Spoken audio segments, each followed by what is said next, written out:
Previously on Alan Wake, I wrote a horror story that has come true. Thomas Zane did the same in the 70s. You will go no further. If I continue like the Dark Presence wants me to, the story I'm writing won't save Alice.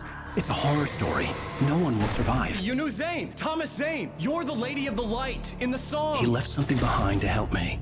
The clicker. Alan thought of this as he stood on the rim of Cauldron Lake, the clicker in his hand. He took a deep breath and jumped. I can get to her now. I can finish this.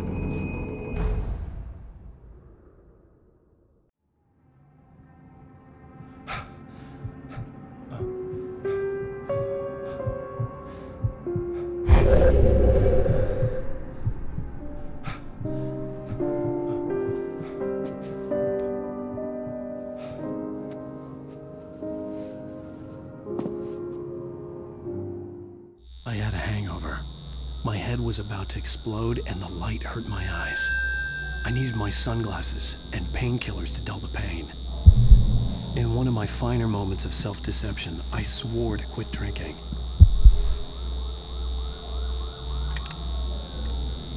The sunglasses made the world look bearable. Now I could keep my eyes open without feeling like a vampire in the sun.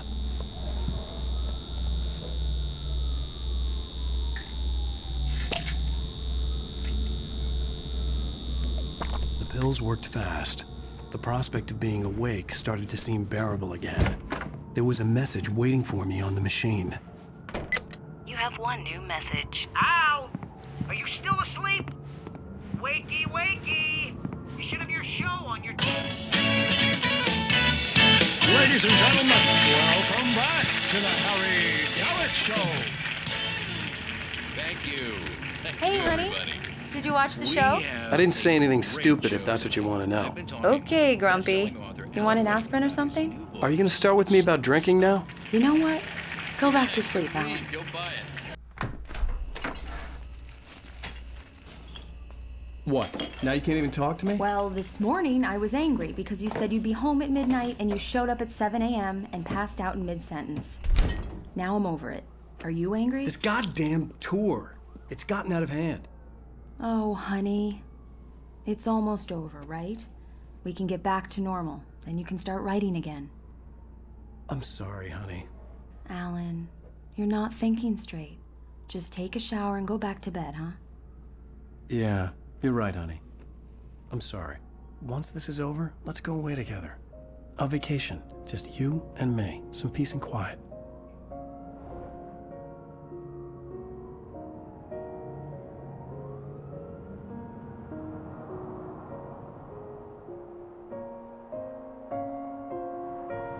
Somehow, the clicker was the key to the cabin. I had to return to Cauldron Lake to save Alice.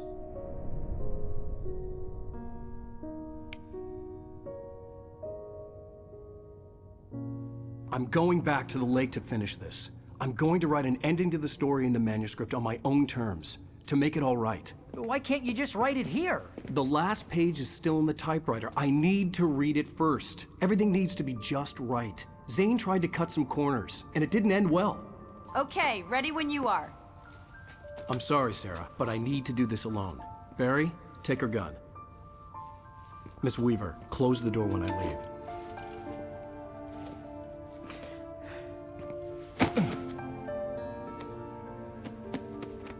Good luck, Al. See you later.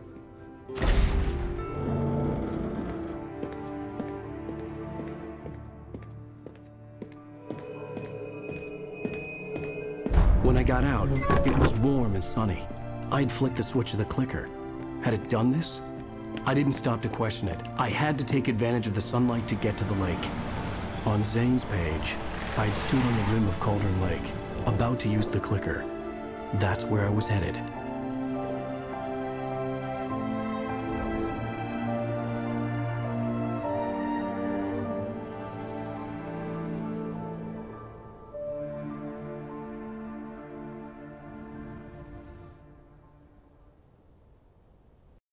Alone, in daylight, surrounded by the beauty of the Pacific Northwest landscape.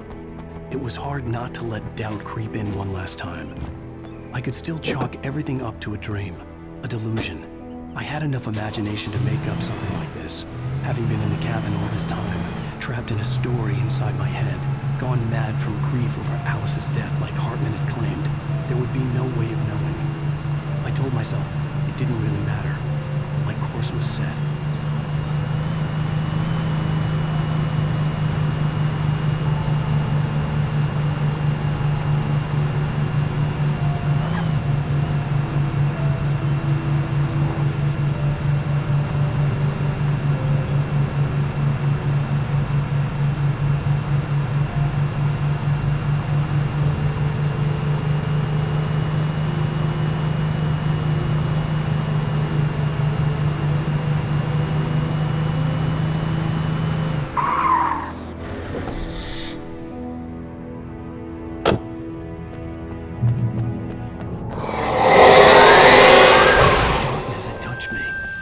A link between us, always would be.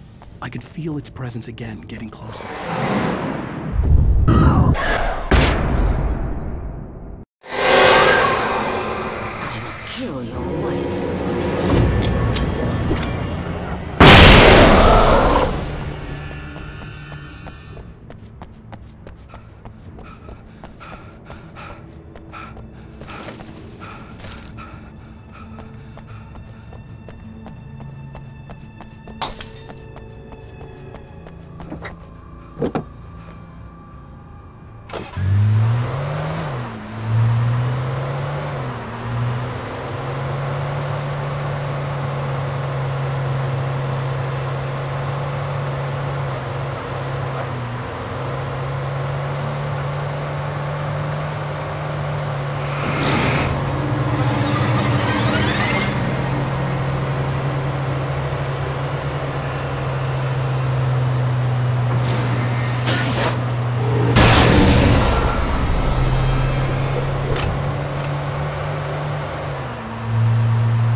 When I told Barry my plan back in the well-lit room, I'd acted as if I knew what I was doing.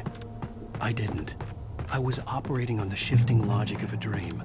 I had to fight my way to the lake through the horrors of the night. I had to flick an old battered light switch imbued with childhood magic. I had to write a happy ending to a horror story.